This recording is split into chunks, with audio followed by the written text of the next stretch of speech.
Buenos días y bienvenidos a esta nueva edición de los Seminarios Internacionales de Fronteras de la Ciencia de Materiales. El día de hoy vamos a hablar de algo muy cercano y que nos lleva acompañando a la humanidad desde hace más de 2000 años, probablemente quizás más, según dicen algunos, si no menos, pero que hoy por hoy es al menos el 30% de la producción mundial de materiales y de su utilización, el hormigón. De hecho, el título de la ponencia, como podéis ver, es Optimización del diseño del hormigón, tradición más innovación.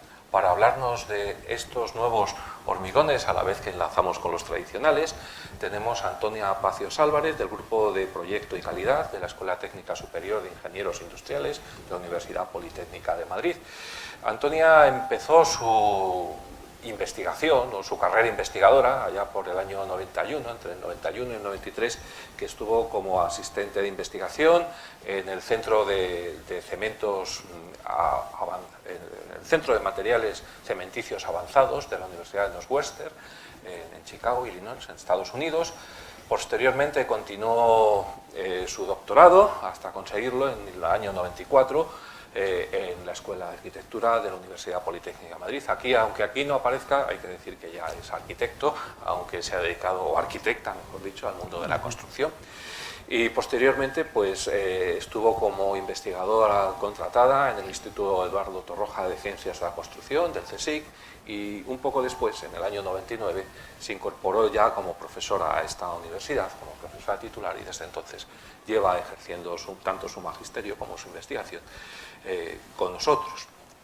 Ha formado parte de 18 proyectos de investigación de I+D, en 8 de ellos ha sido investigadora principal, estos son de financiación pública, y también ha estado en 17 contratos con empresas, de los cuales ha dirigido 10. Bueno, esto no sé muy bien lo que es, me vas a ayudar, ha sido primer ponente del DBSU del CTE en 2003. Documento básico del Código Técnico de la Edificación. Vale, eso me pasa por no ser ingeniero o arquitecto y dedicarme a estas cosas. Es coautora de más de 20 artículos en revistas de alto impacto del JCR, 54 publicaciones en resúmenes y actas de congresos que han sido evaluados por pares, no por ser de congresos tienen menos valor. Ha tenido más de 60 presentaciones en congresos nacionales e internacionales, la mayor parte de ellas de forma oral, y es autora también de una patente donde podéis ver ahí la referencia, que no voy a leer porque no tiene mucho sentido. Sus líneas de investigación y trabajo pues, se centran en la caracterización mecánica de materiales de construcción, realizando ensayos, digamos, avanzados, complejos, es decir, más allá de lo que dice tradicionalmente la norma, principalmente en hormigón autocompactante y en vidrio estructural. También se ha dedicado y se dedica al control de calidad de materiales y procesos constructivos y a indicadores de sostenibilidad en la construcción, que me trabo un poco. Como veis, es una trayectoria dentro del mundo de la construcción y muy enfocada en esos materiales que a veces minusvaloramos, pero que debería ser todo contrario, por tenerlos cerca, agradecerles más, porque vivimos dentro de ellos y habitamos alrededor de ellos. Muchísimas gracias, Antonia. Lo de Antonia me sale mal llamarte. Y bienvenida, muchísimas gracias por estar con nosotros y el tiempo es tuyo. Bueno, muchas gracias, José Ignacio. Lo del nombre viene porque nos conocemos desde hace 30 años, cuando los dos estábamos haciendo nuestro doctorado, iniciándolo, en el sótano de esta escuela, en distintos despachos, pero en la misma planta, o sea que ya es bueno, pues un recorrido el que tenemos de conocernos juntos. Bien, pues tenemos un título en que la verdad es que fue sugerido al principio porque decía, es que me gustaría que nos contaras algo del hormigón y además un poco evolución histórica, desde el hormigón antiguo al hormigón de nuestros días. Y digo, bueno, pues no sé qué poder hacer, pero como soy atrevida, como me gustan los retos, como he estado moviéndome de aquí para allá, tanto en España como fuera, he estado trabajando con ingenieros de caminos, ahora con ingenieros industriales, pero la formación, que es muy importante, es de arquitectura, pues bueno, pues la verdad es que tengo pues una visión respecto a los hormigones de construcción y cómo nosotros, los que somos más tecnólogos que científicos, lo podemos utilizar y qué nos interesa de ellos. Bueno, antes de empezar me gustaría decir que, por ejemplo, el grupo de investigación en el que estoy incorporado es un grupo consolidado de UPM, se llama Proyectos de Calidad y está coordinado por el profesor Joaquín Ordieres del área de conocimiento de proyectos de ingeniería. Entonces, necesariamente he tenido que adaptarme un poco al entorno de la Escuela de Ingenieros Industriales para poder trabajar en temas que sean relevantes e interesantes para ellos. Como entre el público tengo más amigos que personas que no conozco, prácticamente 50-50, pues ya he estado hablando con ellos que a fecha de hoy el hormigón, como la tecnología del hormigón como material, no es un tema que sea de especial relevancia para la formación del ingeniero industrial. En grado, un poquitito más en máster, se hace algún máster profesional de alguna especialización, pero no en el máster habilitante. Bueno, pues eso me ha forzado, pero de todo se aprende, a que he tenido que reconducirme también hacia otros materiales que podían tener más interés para el ingeniero industrial, pero lógicamente que era también un material de construcción como son los vidrios estructurales. O sea que en este caso con el grupo de la profesora Consuelo Huertas, que ha estado aquí también hace ya unos años haciendo una ponencia, pues estamos un poco a caballo entre el tema de hormigones y el tema de vidrio estructural. ¿Por qué tradición más innovación? Muchos de ustedes dirán, ¿qué hay de nuevo en el hormigón? El hormigón es un material conocido, tenemos los componentes conocidos, tenemos modelos de cálculo, sabemos dosificarlo, tenemos una colección inmensa de normativas para establecer un control de calidad de producto, casi lo mismo para un control de ejecución. O sea, realmente, ¿qué se puede aportar de nuevo? O sea, imágenes como la que tenemos aquí, donde estamos viendo por la fabricación de creo que sí que se ve, de un muro pantalla, bueno, no es un muro pantalla, es un muro de contención, con su encofrado, armaduras, el control de calidad de probeta. Es una imagen que a poco que vayamos a obra nos es muy familiar, porque además en España somos bastante intensivos en el control de calidad en obra del hormigón, a diferencia de otros países. Sin embargo, este mismo material también tiene su parte de innovación. Y no solamente porque lo diga yo, sino porque bueno, pues ha tenido el reconocimiento de un accessit a una obra, como es las cubiertas de la Catedral de la Laguna, por el uso de técnicas y materiales innovadores. Técnicas de utilización de metodologías 3D, la parte de diseño, utilización de un prototipo, en comprobación de elementos de carga, respuesta en carga, familiarizarnos con el proceso de construcción, porque cuando se utilizan materiales innovadores hay que aprender haciendo, hay que aprender un poco en el camino. De hecho, lo que tenemos aquí son dos imágenes ya del resultado final y lo que tenemos aquí es un prototipo que se hizo a escala real de una de las cúpulas para familiarizarse con el proceso constructivo y ver que realmente se podía implementar en obra y además hacer una prueba en carga real para ver un poco la fisuración obtenida y el contraste, la calibración del modelo de cálculo que se había diseñado. Algunas imágenes para que podamos apreciar la idea de qué son estos materiales innovadores. Bueno, pues con relación al hormigón, no es que sea innovador en el diseño, pero sí la aplicación integrada. Es un material autocompactante con refuerzo de fibra de polipropileno estructural. El refuerzo de fibra de polipropileno se utiliza mucho, se ha utilizado y se seguirá utilizando, pero hay que ajustar mucho la dosificación para que la cantidad de fibras que se necesita para que realmente tenga una función estructural no merme la trabajabilidad de este material que se tiene que bombear para su colocación y que además en este caso pues tenía una accesibilidad de los equipos muy difícil con solamente 2 puntos de posición para la ejecución de todos los elementos. O sea que bueno, pues había que garantizar pues, la bombeabilidad a una cierta distancia. Además, se puede apreciar aquí también que la armadura que se ha utilizado de refuerzo no es una armadura convencional de acero. Es una armadura, bueno, pues de un polímero reforzado con fibra de vidrio, pues que ha habido que conocer cuál es la adherencia con estos hormigones autocompactantes, además de la adherencia con el hormigón existente para los elementos en los que había que hacer una transición entre los componentes.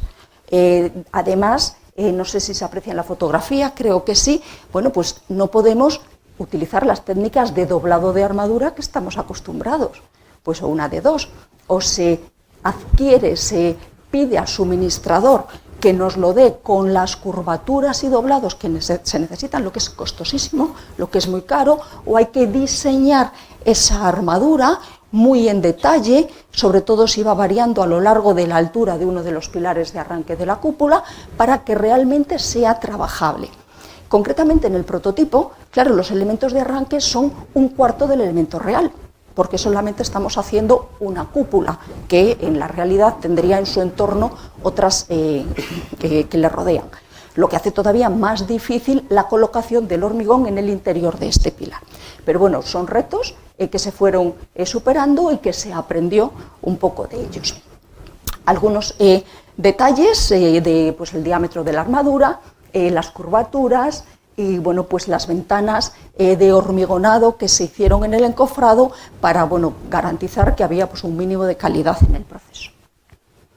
Bueno, pues justificado el porqué, tradición e innovación, pues me gustaría hacer un poquito un repaso de algunas obras que he seleccionado con mi criterio. Me van ustedes a perdonar el que sea tan directa en decir que es mi criterio. Son obras que significan algo especial para mí y que me han ayudado pues, a aprender y a ir acumulando el conocimiento de unas a otras, de manera que vemos que efectivamente en esta evolución temporal hay siempre aprendizaje. Llegamos al momento presente con una innovación gracias a lo que hemos aprendido y muchas veces más gracias a lo que nos hemos equivocado. Entonces, bueno, pues hemos hecho una selección para ir acompañándonos en lo que ha sido el hormigón un poco en el tiempo, que era el tema que de alguna manera me habían solicitado. Y en el momento presente, que sería el apartado 3, bueno, pues ¿dónde estamos? O sea, ¿qué tenemos de innovación todavía? Ese material que decíamos tan conocido, tan controlado, tan modelado, ¿qué aspectos tenemos de innovación? Tanto en el diseño y geometría, y aquí me tengo que poner el sombrero de arquitecto, en el proceso constructivo, y de alguna manera me tengo que poner el sombrero de ingeniero industrial, que no me pertenece porque no lo soy, pero bueno, comparto docencia con mis compañeros, y en la tecnología del hormigón, que tendría que ponerme, si me lo permiten ustedes, el sombrero de ingeniero de caminos, ingeniero civil, que no me atrevo a hacerlo aquí, en este sitio, pero que bueno, que tenemos que cerrar. Suelo empezar normalmente con definiciones. Esto es un defecto docente. Cuando empezamos a arrancar, y la primera la he seleccionado porque es la definición que yo aprendí como estudiante. En la Escuela de Arquitectura, uno de los libros de consulta que teníamos era el de hormigonería de Fernando Casinello, y a mí se me quedaron grabadas unas palabras que me gusta mucho decir: material formación. O sea, lo he marcado en negrilla porque para mí, claro, se adapta al molde, se adapta a la forma. Yo puedo hacer con el hormigón lo que quiera. Bueno, tengo que decir también que por aquel entonces a la definición yo le decía un material gris, y yo ya sé que de gris nada, que tiene colores, que tiene texturas, que no es para nada un material gris. Pero sí recupero lo de formación, esto de que se adapte a la forma, con lo cual estoy trasladando el problema a ver cómo conseguimos esa forma. Y es donde viene la pata B del equipo integrado que debería trabajar en esta innovación del material. De la siguiente definición, que está pues extraída del Comité ACI de Terminología del Cemento y Hormigón, me quedo con las palabras medio ligante, porque bueno, al final sí, ya aparece por ahí, dice cemento, pero en principio no, dice medio ligante. Bueno, vamos a ver qué partículas pueden facilitar unas determinadas prestaciones en ese hormigón que queremos diseñar. Y pues estando donde estamos en el 2018, tenemos que consultar también la Wikipedia. Vamos a ver qué dice la Wikipedia, y de la Wikipedia me quedo pues que pueden añadírsele otros productos o materiales para mejorar algunas de sus características determinadas. O sea que yo voy a diseñar un material que tiene que adaptarse a una forma, o tiene que dar una forma, ya que tiene un medio ligante, y se puede modificar ese medio ligante con una serie de adiciones, aditivos, que van a modificar funciones específicas. O sea, casi que lo podemos diseñar a petición de cliente. O sea, dígame usted lo que quiere y vamos a ver cómo lo conseguimos. Bueno, pues por poner, no sé cuántos años decía José Ignacio que tenía el hormigón, por poner un poco referencias, me siento incapaz de poner una fecha de inicio. O sea, no lo sé. Sería un poco prepotente el pensar que conozco todas las referencias. Sin embargo, sí hay algunas que son claves. O sea, nosotros los arquitectos en formación sí nos decían que los egipcios utilizaban más yesos, que en Grecia pues utilizaban más pues materiales como turbas que tenían una cierta relación. Los romanos empezaron a utilizar morteros de cal en inicio, o sea que bueno, como que lo solemos vincular un poco a la arquitectura original en Roma, o sea que ya tiene sus añitos en los que ya hay alguna referencia a obras construidas de hormigón. Y realmente la obra que traemos aquí pues es de las que perduran hasta este momento y que ya no solo por la selección del material, que sería interesante, sino también por el diseño es muy relevante. O sea, tiene una cúpula de 40 metros de diámetro que, bueno, pues es de las más grandes que tenemos. Y no sé si lo podéis leer, si se puede leer, pero en la definición de las distintas partes, a medida que crecemos en altura, va disminuyendo la densidad del material.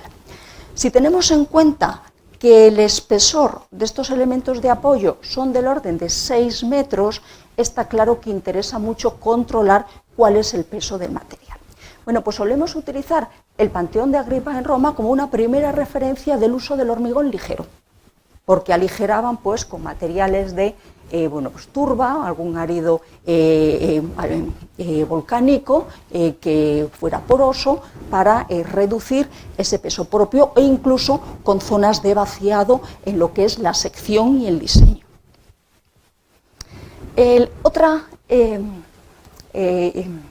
Otro ejemplo que me parece muy relevante es bueno, pues, una obra, yo creo que lo conocemos todos, aunque sea de películas, porque la forma que tiene pues, es muy fotogénica, ha salido en varias películas, se nota mucho la zona de tránsito, el interior está también muy diseñado.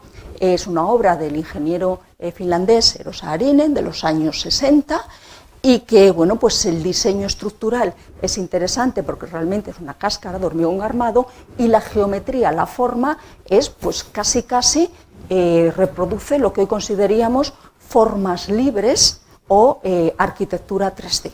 En general nos referimos a ellos como arquitectura de formas libres, las que tienen cierta dificultad para representarse en plano.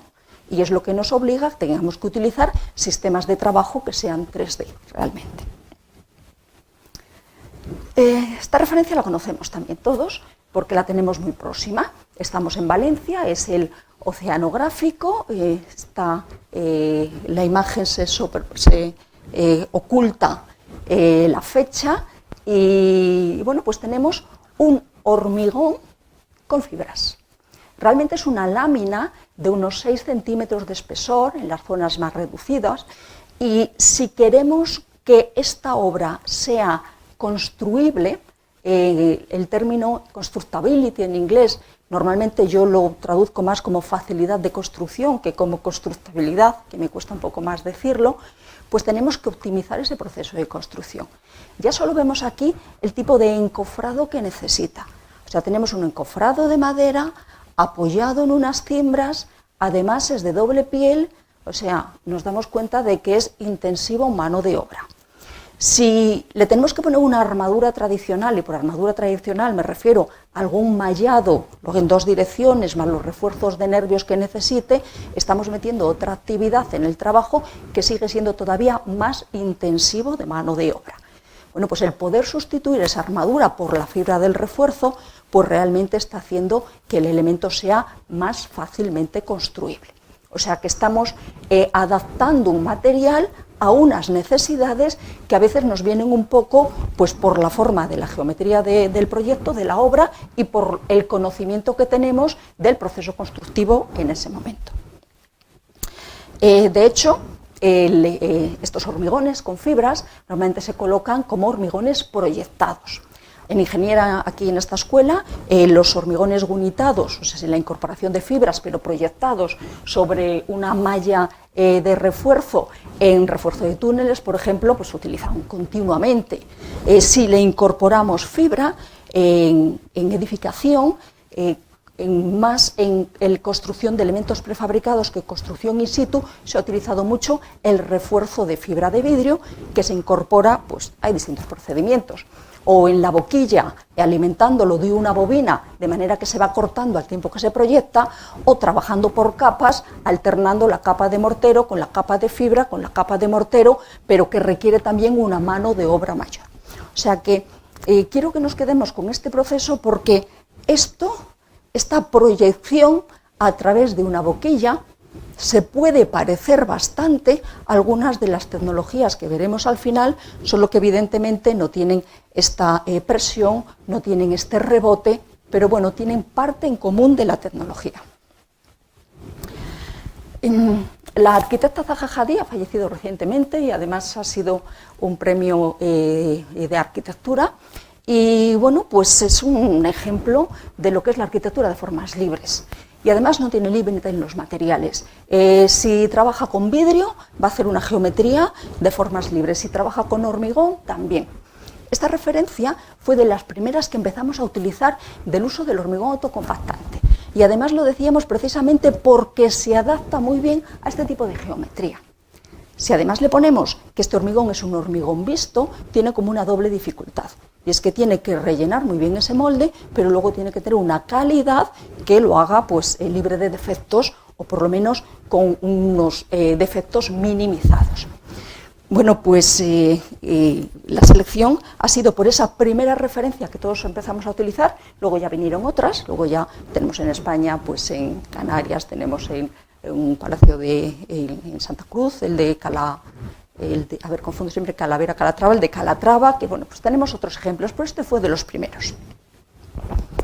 Y muy orgullosa presentó también el trabajo del grupo de Pedro Serna en hormigones de ultra alta resistencia, en lo que siguen avanzando en esos materiales que requieren una dosificación, optimización del producto diferente para una aplicación diferente, sin embargo el proceso constructivo es similar.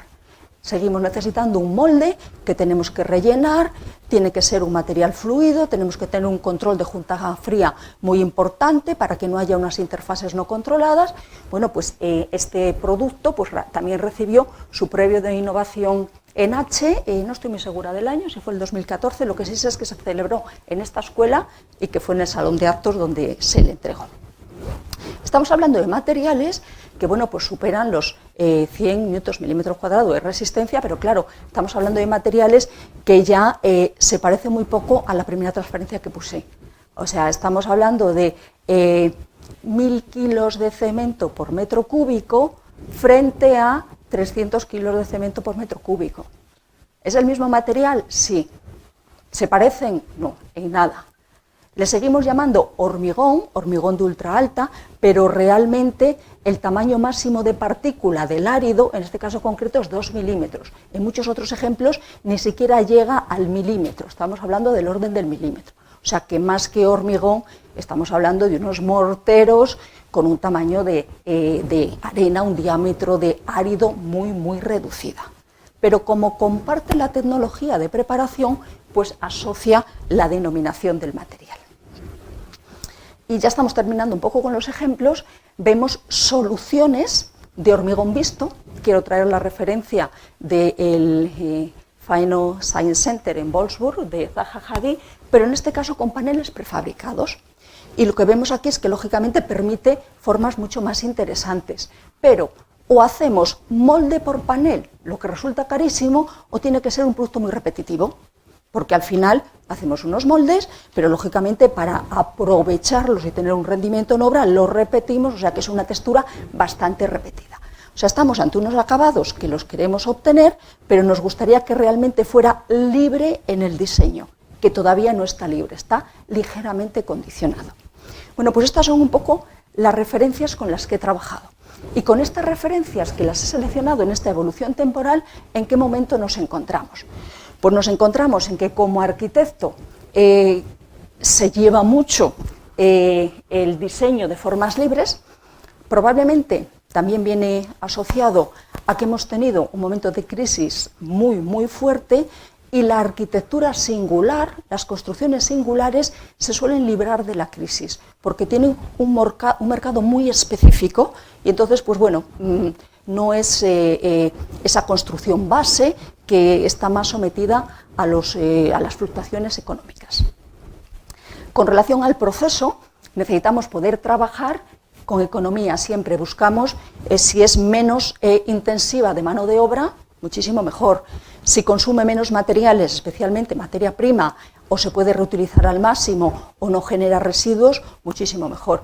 Y si además es seguro, porque la seguridad y salud está muy presente siempre, pues también muchísimo mejor. O sea que tenemos que pensar en procesos que cumplan un poco con estas prestaciones que estamos solicitándole al proceso. Y finalmente el material, pues lo tendremos que adaptar a la arquitectura y al proceso. Digamos que es función de esas dos variables. O sea, tiene que ir de la mano de qué arquitectura queremos construir, representar, qué procesos son posibles, vamos a ver con qué material lo podemos utilizar. Y aquí, de alguna manera, ya empiezan a aparecer imágenes de pues, un ejemplo de escalera impresa en hormigón, concretamente fue la que ganó el premio en el 2015 de ideas originales para la impresión del hormigón, unos ejemplos de procesos de impresión y algunos de los defectos típicos que aparecen en el hormigón impreso, que es precisamente la debilidad que hay entre las capas, en la unión de las capas, que puede haber pues, una línea de discontinuidad pues, si no se optimiza o diseña adecuadamente. ¿Recuerdan ustedes que hacía la referencia a la arquitecta Zaha Hadid? Veíamos el edificio de Wolfsburg, aquí tenemos otro en Innsbruck y este es de vidrio. Está claro que las formas libres en la arquitectura le gustan y cambia de material. En este caso es vidrio, pero claro, ¿qué ha hecho con el vidrio? Pues en el ejemplo de la izquierda, estos elementos de vidrio están conformados, curvados en caliente. Y es que no hay dos piezas iguales.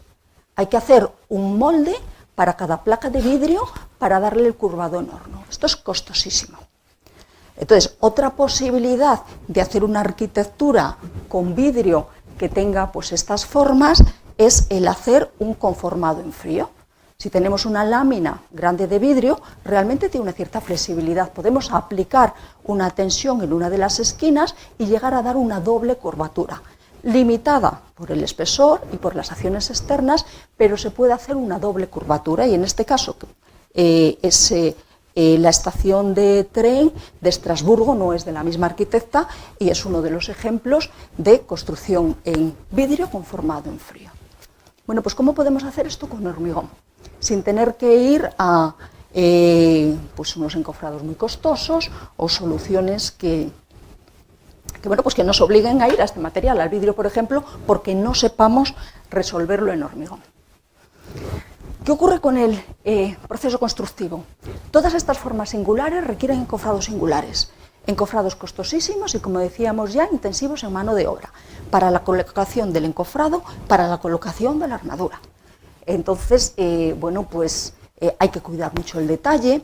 O sea que el trabajo en oficina es también muy intensivo, porque cualquier detalle singular, nada de esto es detalle tipo, todos son detalles singulares, hay que documentarlos, hay que preverlos, hay que hacer el control de ejecución, previamente hay que hacer los controles de materiales, o sea, es realmente costoso. Bueno, estos son los encofrados que se utilizaron para el edificio de Wolfsburg, para el Pheno Science Center de Zaha Hadid, que además era hormigón visto, con lo cual el encofrado tenía una doble piel y una de ellas quedaba marcada en superficie en forma de tablillas. Tenemos unos encofrados que, siendo especiales, o sea, yo como docente en clase me refiero a ellos como especiales, está claro que no son tanto en este ámbito, en la ingeniería civil, en esta escuela, porque encofrados tipo túnel se utilizan, encofrados tapadores se utilizan. ¿Por qué los he traído precisamente a esta presentación? Porque son antecedentes de sistemas que podemos necesitar ahora para hacer otro tipo de proceso constructivo. O sea, tenemos pues, una instalación que en este caso se está desplazando por unos carriles. A medida que un segmento va endureciendo, o sea, ganando resistencia, lo desplazamos y construimos un siguiente segmento que se apoya en el anterior, y en este caso, pues a medida que vamos creciendo en altura, vamos desplazando también en el encofrado y nos vamos apoyando en el elemento previamente construido. O sea, tanto esta parte de aquí es un material, es un elemento ya que tiene una cierta resistencia, y la parte de los segmentos también tienen una cierta resistencia. Pero bueno, ese movimiento, ese desplazarse en dirección X, Y o en dirección Z en altura resulta interesante para algunas de las soluciones que son hoy en día un poco más innovadoras. ¿Y cuáles son esas soluciones un poquito más innovadoras? Bueno, pues lo que llamamos los procesos constructivos de impresión aditiva. Y aquí nos metemos en un mundo en el que la ingeniería industrial llevan pues utilizando desde hace muchísimo tiempo, pues, por ejemplo, con el prototipado rápido. O sea, el ingeniero industrial se le forma con un modelado en 3D para que luego puedan imprimirlo, normalmente con polímeros, es con lo que más han trabajado. Pero admiten también impresiones con arcillas, menos con escayuelas, pero se están intentando, metales. Y pues lo traemos a colación aquí porque también se puede hacer con impresión en hormigón. Estas tecnologías se iniciaron en los años 90 aproximadamente y tuvieron una evolución lenta en el principio. Y hay un año como crítico de cambio, que fue el 2012, en el que ese crecimiento lineal de interés en el desarrollo por parte de las universidades o de las empresas, que son las que realmente tenían la posibilidad de invertir en el desarrollo de patentes, cambió ese crecimiento lineal a un crecimiento exponencial. Y a partir del 2012 hasta ahora he perdido la cuenta. O sea, resulta muy difícil hacer un estado del arte que se quede actualizado, porque enseguida está obsoleto, porque hay una nueva universidad, una nueva empresa que ha sacado una patente, que ha puesto un producto en el mercado que tiene pues una nueva elemento. Bueno, pues en las impresiones aditivas, en este caso, yo creo que se aprecia un poco en la imagen, y si alguno pues ha hecho sus pinitos con las impresiones pues para trabajar en maquetas, los arquitectos trabajamos con maquetas, bueno, pues hacemos impresiones 3D con filamentos poliméricos para trabajar en maqueta, nos damos cuenta que lo primero que hay que estudiar es la estabilidad del elemento, porque mientras se va imprimiendo y creciendo puede haber un punto en el que sea inestable. Bueno, lo mismo pasa con la construcción más tradicional, pero es que tenemos todos los encofrados, tenemos todos los andamios, toda esa estructura auxiliar, para que mientras que el hormigón no tiene una resistencia y la estructura no se ha cerrado, de manera que en servicio puede ser estable, pero a lo mejor en el proceso de construcción no, pues la sustenta. Sin embargo, pues tenemos que ver cómo se va sustentando esta estructura a medida que se va imprimiendo. En este caso concreto, lo que se utiliza es pues unas camas de arena, en lo que se va, una cama de arena, un material granular, y realmente lo que se va imprimiendo pues es un líquido, un fluido, un catalizador. De manera que cuando se termina hay que vaciarlo de la arena restante para que quede la forma impresa. Dado que esta solución es como muy diáfana, no tiene problemas, pero si tenemos una forma con orificios intermedios, pueden quedar rellenos de material. O sea, hay que realmente adaptar el diseño a esa construcción para ver que realmente lo podemos hacer. Bueno, esta tecnología es muy lenta, es costosa, con lo cual solamente es adaptable para soluciones muy complejas. O sea, no es interesante para otros ejemplos que nos podamos encontrar en edificación o en arquitectura. Tenemos otra tecnología que es lo que llamamos la impresión aditiva contour crafting. ¿Qué es lo que está haciendo en este caso? Bueno, pues lo que tenemos una boquilla, en este caso, a ver si lo puedo marcar, aquí tenemos una boquilla que está sujeta al eje vertical de una estructura que tiene pues o 4 grados de libertad o 6, depende cómo se haya diseñado. Cuando decimos 4 es X y Z y una rotación, o puede tener rotación en los otros dos lados, que lo que va haciendo es deposita un filamento de hormigón, o sea, deposita una capa de hormigón, pues siguiendo un modelo, siguiendo un diseño.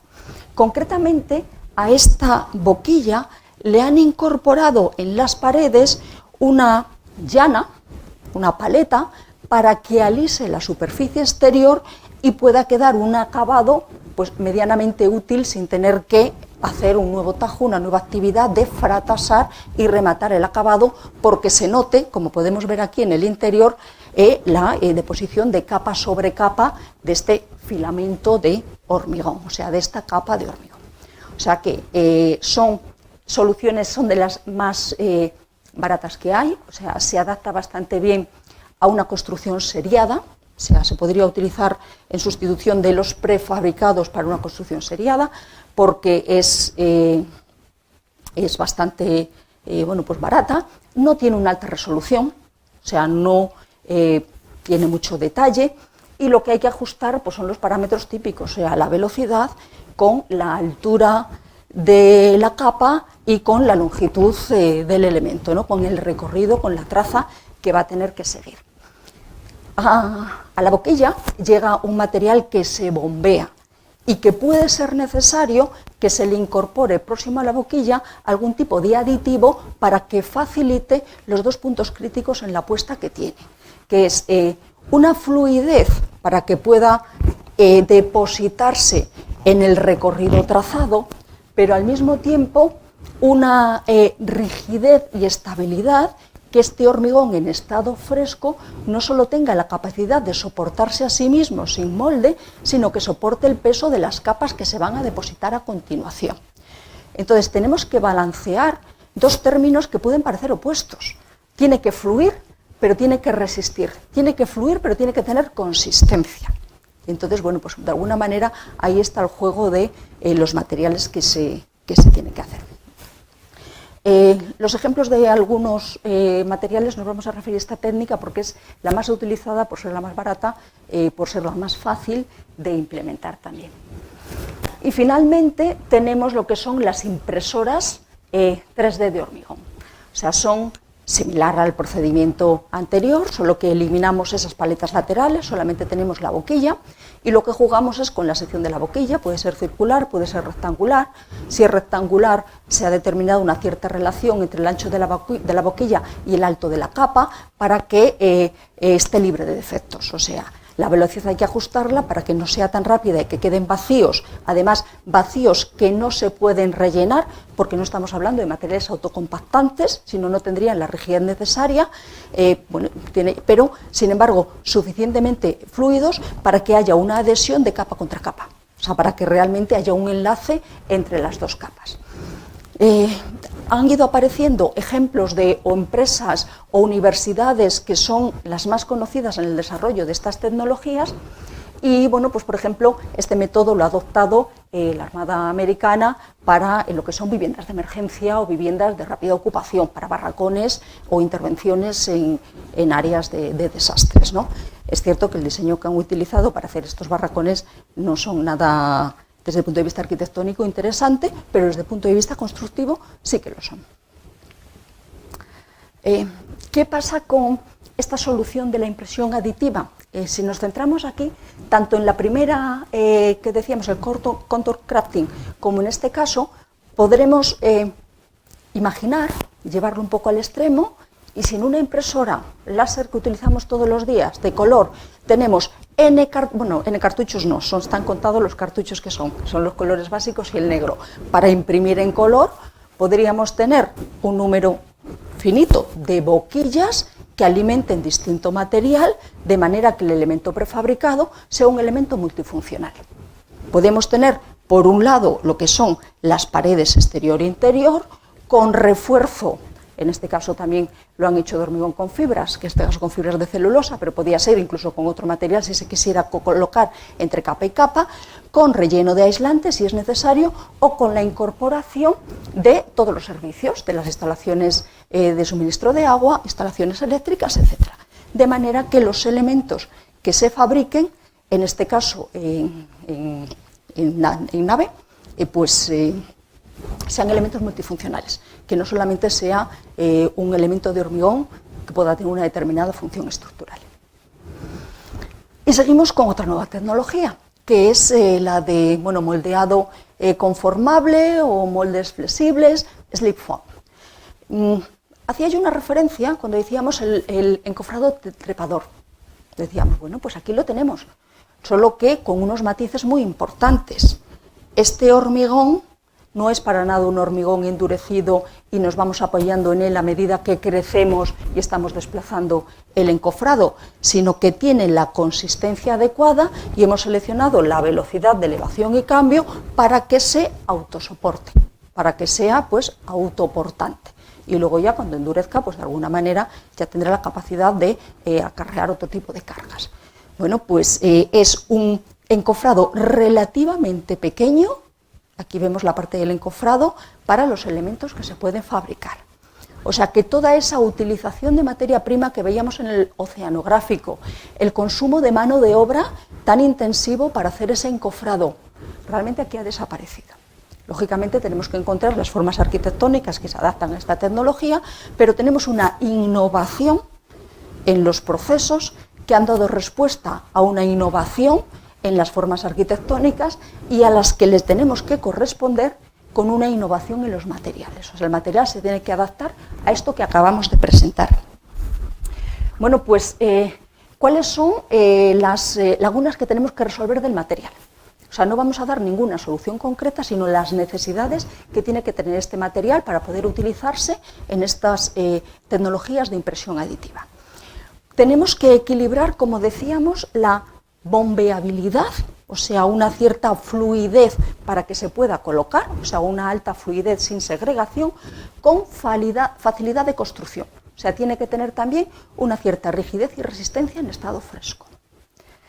Bueno, pues es como decir, ¿tiene que ser líquido y sólido al mismo tiempo? Pues sí, pues tiene que ser líquido y sólido al mismo tiempo en distintas ventanas temporales. Y tenemos pues un poco como dos maneras de hacerlo. Por un lado podemos diseñar un material que sea altamente fluido, pero que se le incorpora próximo al punto de posición, de colocación, un acelerante de fraguado, o podemos ir a un material que sea menos fluido, pero que tenga un fraguado más retardado.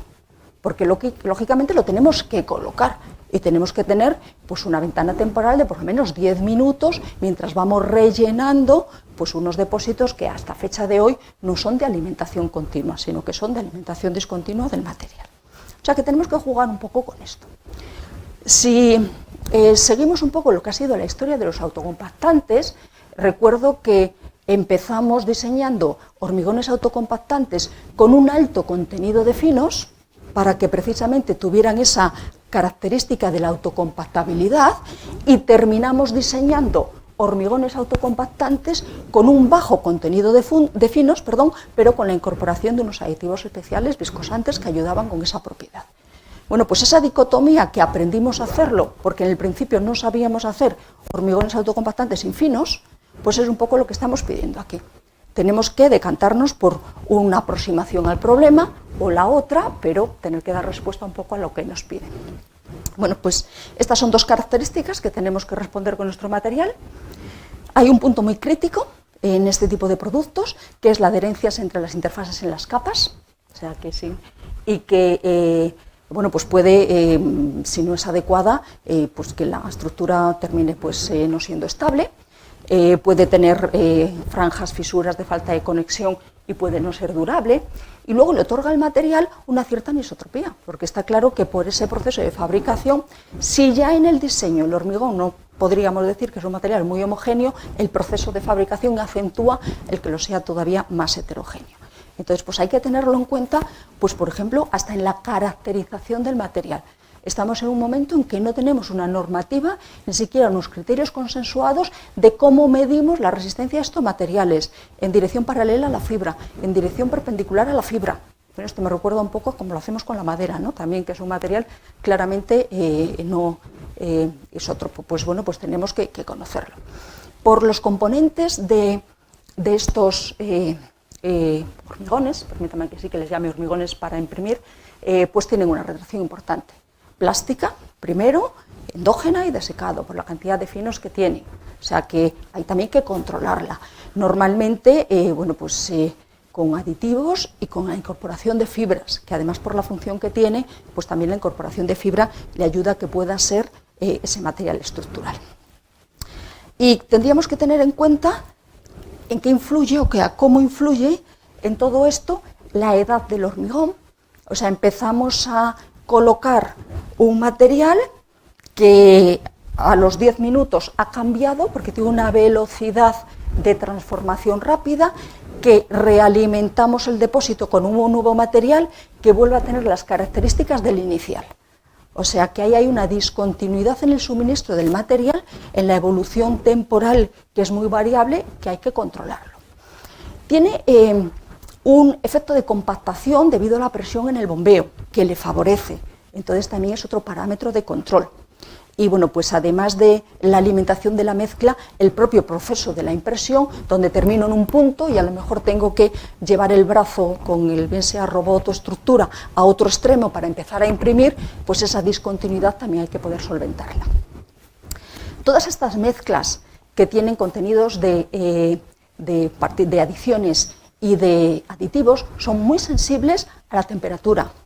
En el bombeo son muy sensibles también a la fricción en el sistema, la conductividad térmica, el propio calor de hidratación de los morteros. O sea que incluso la selección de algún cemento que tenga un bajo calor de hidratación pues puede ser considerable, aunque la realidad es que la mayoría de los cementos que se han utilizado hasta ahora son tipo 1 y de alta resistencia de 52,5. La característica de bombeabilidad, ya habíamos hablado sobre ella, y bueno, pues la compactación también. Yo creo que, bueno, pues destacar solamente que, bueno, pues hay muchas posibilidades de mezcla.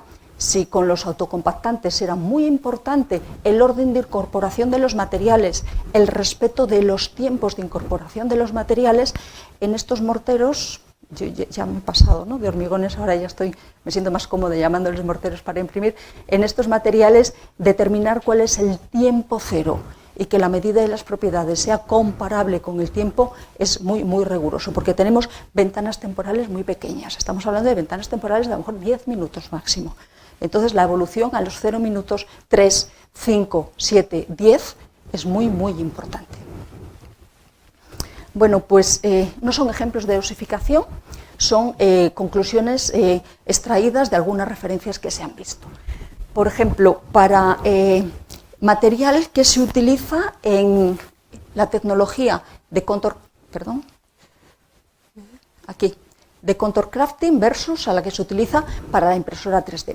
Bueno, no he comentado, con la impresión de hormigón la resolución es mayor que con la primera tecnología, es más lento, la velocidad tiene que ser menor, es más lento, entonces normalmente se utiliza para piezas singulares o series muy cortas.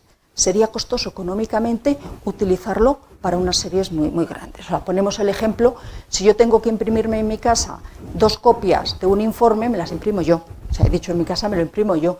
Si yo tengo que repartir en clase a 300 alumnos copia de ese informe, me voy al servicio de publicaciones a que hagan otro tipo de impresión. Bueno, pues un poco estamos también con estas tecnologías, qué es lo que necesito, una serie larga, una serie más pequeña, cuál es la resolución para un poco adaptarlo a esas necesidades. Bueno, pues en general, casi como un autocompactante, o sea, tenemos cemento, adiciones, cenizas volantes, microsílice, agua más bien poca, tenemos que controlar la relación agua-cemento, es más característico que nos encontremos en estos valores que no en estos valores. Es cierto que decíamos que la resolución con este tipo de impresión no es tan importante, no es tan detallada,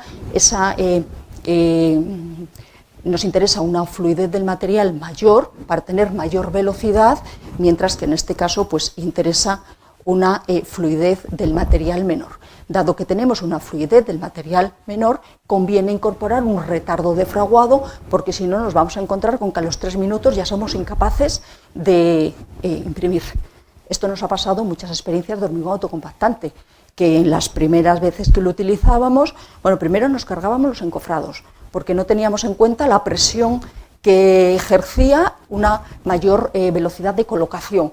Y luego, además, pues llegaba un momento que se obturaba la bomba o que no se había diseñado suficientemente bien el encofrado o el armado, se obturaba, aquello empezaba a endurecer y casi, como digo yo, lo teníamos que empujar con la mano. Y ha habido obras muy singulares en Madrid, ejemplos museísticos, donde me consta que prácticamente se ha tenido que empujar con la mano. O sea que, bueno, pues tenemos que conocer un poco este comportamiento para que, incorporando o bien un acelerador de fraguado, que parece que es lo que nos pide incorporar, pero en este caso concreto lo que tendríamos que incorporar es un retardador de fraguado. Y la incorporación de fibras pues también es muy interesante para esa retracción que decíamos, tanto plástica como endógena y secado, además de la prestación estructural que pueda tener. Un parámetro crítico que tenemos que empezar a medir aquí es cuál es el tiempo de inicio de fraguado y tiempo de final. Y lo que tenemos que cuestionarnos es si la hoja de BICAD que utilizamos normalmente es válida o no. Porque a lo mejor tenemos que diseñar una nueva metodología para determinar en continuo y in situ cuál es ese tiempo de fraguado. No tanto a lo mejor por los hormigones que se vayan a utilizar para ser impresos, sino para el que se vaya a utilizar para el molde desplazable, slip form molding, donde necesitamos ver cómo va ganando en resistencia lo que los americanos llaman el hormigón verde, de green concrete, es hormigón fresco, para ir adecuando la velocidad de desplazamiento del encofrado. O sea que es un punto a evaluar, el que tenemos aquí, y luego pues tratar de que las propiedades que midamos sean realmente volumétricas, porque estamos muy acostumbrados a hacer una transformación entre medidas lineales, cuando realmente estamos construyendo en 3D y diseñando en 3D. Entonces tendremos también que intentar que nuestros procedimientos de ensayo, en la medida de lo posible, sean también volumétricos para que sean más adecuados a esa prestación del material. La rheología va a ser crítica.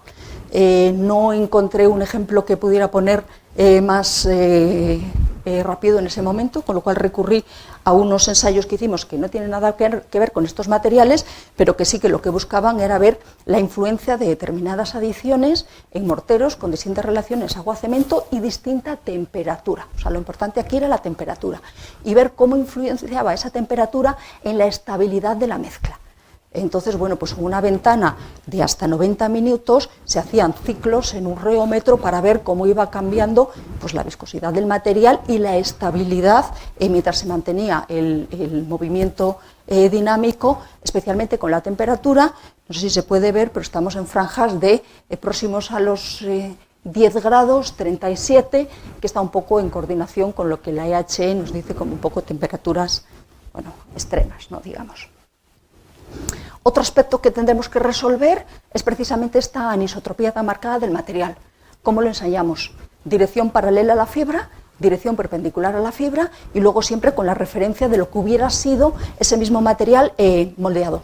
O sea, no impreso, sino moldeado. O sea, curiosamente, al principio podemos decir, bueno, pues si tengo estas interfaces entre capas, pues voy a tener una porosidad mayor, ¿no?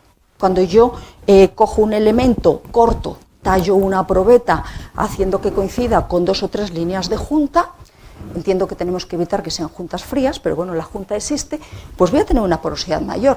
Sin embargo, nos encontramos con que no necesariamente. Esto sería la porosidad de un hormigón moldeado y esto teníamos un hormigón impreso, bien impreso, con una velocidad lenta y un control adecuado y esto un poco de peor calidad. El hormigón, al imprimirse por la presión del bombeo y por el peso que va acumulando, tiene una compactación, con lo cual la porosidad, si en este material estamos hablando de un 3%, por ejemplo, en este material estaríamos hablando de un 1%. O sea que vemos que el tamaño de los poros es realmente, bueno, pues bastante menor y hay un cambio importante. O sea que si seguimos explotando, que ya no hay más posibilidades, ya estoy agotando el tiempo, con creces, pues tenemos muchas líneas de trabajo que todavía podríamos hacer. Bueno, pues la conclusión, estaba esperando un público más joven para engancharlo, o sea, si cabe, me falta decir si cabe, para enganchar lo que estudiaran en esta escuela, que creo que eso ya no va a ser el caso, y entonces decimos, bueno, pues el hormigón sí podemos decir que es un material que está en la frontera del conocimiento. Será tradicional, pero no por eso es menos innovador. O sea que creo que sí tiene su razón de ser el estar en este bloque de seminarios.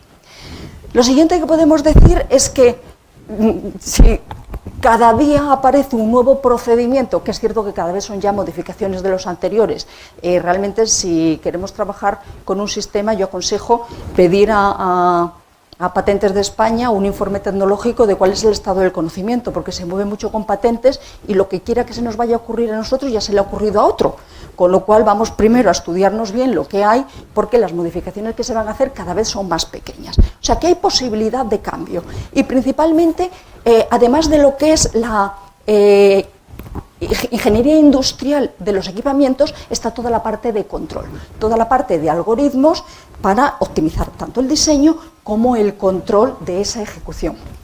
Y donde tengo mucha más letra en negrilla es precisamente en el diseño de material. O sea, necesitamos técnicas de caracterización del hormigón, necesitamos empezar a estudiar otra vez la compatibilidad de materiales, necesitamos conocer ese efecto de temperatura, especialmente si queremos pasar la impresión en planta, en lo que sería un entorno acondicionado, amable, a la impresión in situ, que es donde se puede dar la necesidad de estas construcciones de forma libre, que era la razón de ser que en principio teníamos para estas metodologías. O sea que, bueno, pues muchas gracias por la paciencia de haber escuchado y estoy a vuestra disposición. Muchísimas gracias, Toña, y muchísimas gracias a todos. Lo que os invito ahora es que tenéis la opción de preguntar sobre todo este recorrido del hormigón y sobre todo este futuro de cambio que se nos avecina en el hormigón. Como la mayoría me conoce, yo creo que lo preguntaré ahora con una cerveza, que va a ser como más fácil. Eso es una opción. No hemos tenido los más jóvenes porque hoy a la 1:10 nos han fallado el último momento. Pero bueno, yo sí que te pediría que, como eres arriesgada, hicieras una apuesta. Es decir, ¿va a transformarse la construcción tradicional en una construcción robotizada? Sí. Ya es una realidad, sí. O sea, en prefabricados ya es robotizada, ya es. El GRC es una construcción robotizada desde hace ya mucho tiempo. El salto de planta prefabricadora a in situ es lo que nos va a costar un poco más, pero sí se va a hacer. De hecho, en España tenemos ya aplicaciones. En Cataluña el Instituto Avanzado de Arquitectura tiene sus prototipos, en Valencia también. Me llama la atención, y así lo quiero comentar, que es una línea de trabajo que se está liderando en España más desde las escuelas de arquitectura o que desde las escuelas de ingeniería. No, me imagino que es porque la necesidad primera era el diseño y han hecho una apuesta ahí un poco más, pero como está claro que los arquitectos no tenemos capacidad para resolver esto, está clarísimo, pues no nos queda otra que ir a ese equipo pluridisciplinar que pueda integrar las tres patas del problema. Y será una arquitectura integral, entiendo. Es decir, que a la que construyes ya pones todos los servicios de electricidad. Le daría un valor añadido importante, porque si no, a ver, los números siempre se pueden adaptar. O sea, yo siempre digo que cuando hacemos una comparativa y un presupuesto, los números dan lo que yo quiero que den. Entonces, entiendo que el valor añadido está precisamente en esa solución de elemento multifuncional, más que en que realmente resolvamos el problema de construir con hormigón. Porque hay mucha tecnología para construir con hormigón. Incluso hay tecnología ya para diseñar elementos que tienen las instalaciones embebidas. En Madrid, por poner un ejemplo, pero en toda España y en muchos más sitios, hay las soluciones de moldes integrados, donde primero se colocan las instalaciones, la armadura, el aislante, el encofrado y luego se hormigona todo. Bueno, pues eso lo tenemos, eso ya existe y se hace in situ. ¿Qué ocurre? Tenemos que aportar algo más para que mejore esa solución. Tiene que identificar los problemas de esa solución, que tiene unos acabados pésimos, por ejemplo, tiene unos montajes rápidos, se puede hacer una vivienda por día, una vez que la cuadrilla está entrenada, pero bueno, pues tiene unos acabados pésimos, normalmente hay que revestirlos o acabarlos, entonces bueno, pues a través de o bien elementos prefabricados o bien la construcción in situ con elementos impresos hay que tratar de resolver esos problemas para que tenga un lugar. Pero sí, yo lo que visualizo son elementos multifuncionales. Perdón, te paso el micrófono. Sí, es por recogerlo en la filmación, no por otra cosa. Gracias. Gracias por tu exposición. Yo quería que te arriesgaras también a una cosa. ¿Esto nos va a hacer que sea más barato? ¿Nos va a hacer que sea más complicado? ¿Vamos a acabar teniendo más o menos problemas de patologías, durabilidad, etcétera? Porque hace mucho tiempo, hace ya como 15 o 20 años, en un congreso de durabilidad en Lisboa, decían, si es que construimos igual, acabamos teniendo el mismo porcentaje de problemas porque siempre estamos construyendo igual. Sabemos más las cosas, hemos mejorado los materiales, pero quizás los graves problemas de edificación o de puesta en obra y tal eran bastante similares. ¿Esto nos va a permitir aumentar el nivel de prefabricación, que en los países nórdicos sí lo es? A ver, hay un aspecto cultural que es importante tener en cuenta, y es que en España somos más intensivos de mano de obra. Y encima, creo, me atrevo a defender que en España se construye bien. O sea, solemos hablar mal de nosotros mismos, pero creo que es incierto. Yo creo que la calidad de la construcción en España, y concretamente en el hormigón, es buena, y en muchos ejemplos diría que muy buena. Entonces, bueno, pues hay una inercia de por qué voy a cambiar lo que está funcionando. ¿Qué ocurre? Que en edificación convencional, pues si hago los números, no, como los materiales son más baratos, puedo invertir una parte en mano de obra o en equipamientos, en transporte, etcétera. Pero cuando tenemos ya formas más complejas, ya no solo los materiales son más caros, los auxiliares son más caros, la mano de obra es mucho más cara, entonces tengo que intentar ahorrar en alguna de las partes. Si ahorro en encofrados, si ahorro en mano de obra, estoy ahorrando en producto final, aunque el material en origen sea más caro. Tengo que tener un control de calidad que tenemos que desarrollar en paralelo a cómo vaya la tecnología. Entonces, no vale para cualquier obra, no vale para cualquier ejemplo. Hay que dar la solución adaptada a las necesidades. Habrá muchas obras que sigamos haciendo con un encofrado, pilares, pórticos, porque no necesitamos otra solución. O sea, solamente para especiales. Tienen más campo en el prefabricado, que normalmente tienen más singularidad, pero in situ, he intentado poner ejemplos in situ de obras singulares en forma. Bueno, pues la arquitecta Antonia Pacios no hace esas obras, pero la arquitecta Zaha Hadid sí. Entonces, y el arquitecto Moneo, porque no está en su estilo, pero hay determinadas personas que se les permitiría ser creativos. A ver, Foster está asociado con una empresa que tiene una de las patentes para diseñar una nave lunar, una construcción lunar, y bueno, pues a determinadas referencias que bien por creatividad, por alcance, difusión en sus mensajes, llegan más lejos, claro que les compensa económicamente hacer esas obras. Bueno, felicitaciones, Antonia, a pesar de no ser uno de esos jóvenes estudiantes. Vale. Me gustó mucho la evolución de la presentación. También un poquito en la línea de lo que decía José Ignacio, y a ver si te arriesgas, ¿significa, según estas tecnologías de 3D, que nos vamos a olvidar o va a ir desapareciendo el hormigón armado? Con la historia que lleva por detrás, porque en todo esto parece que no estuviera. ¿O esta tecnología tendrá un techo? Y entonces esas grandes estructuras, túneles, puentes de elevadas alturas no serán posibles, al menos a corto plazo.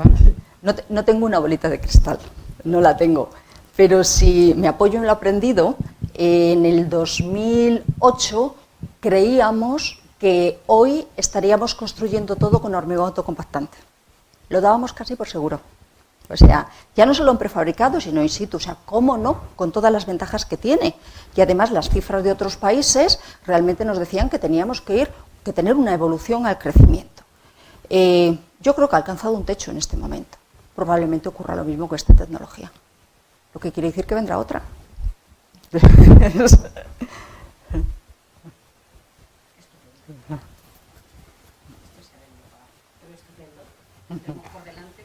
Un gran futuro de innovación en este hormigón, desde los romanos ahora.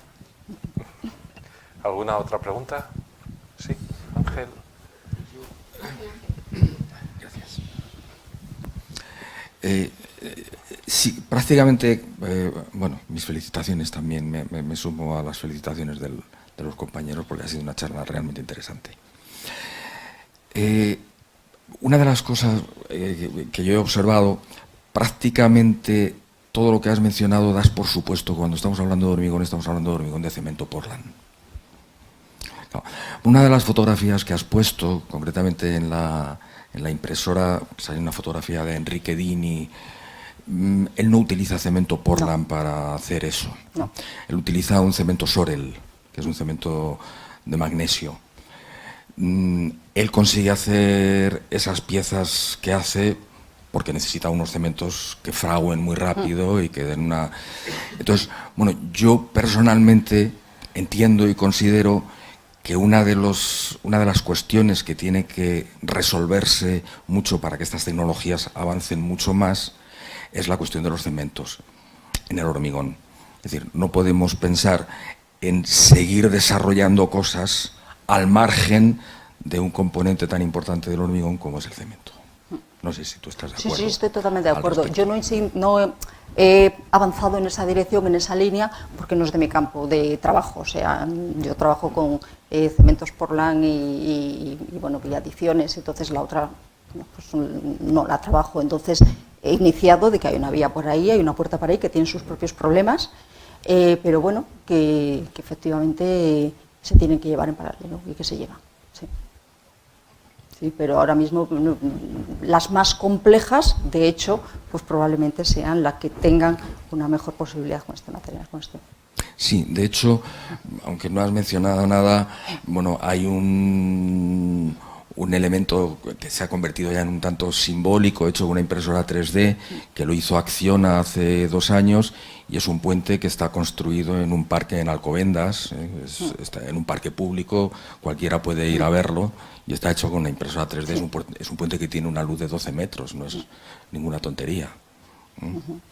Efectivamente, la definición de las formas, digamos, no es lo mejor, pero yo eso también lo achaco a que está hecho con cemento Portland. No tengo nada en contra del cemento Portland, pero simplemente tiene algunas deficiencias. No, y con respecto al comentario que hacía Amparo, por ejemplo, pues sobre los temas de durabilidad, tú has sacado una fotografía que también es muy interesante, que es el Panteón de Roma con 2000 años. Ese panteón no tiene problemas de durabilidad y no está hecho con cemento Portland. Muchas gracias, Ángel. No sé si tenéis alguna otra pregunta.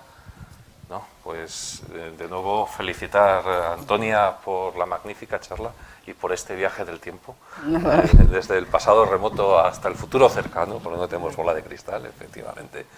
Y bueno, esta ya sabes que es tu casa hasta cuando quieras volver. Mil gracias. Pues, muchas gracias por la invitación. Hasta luego.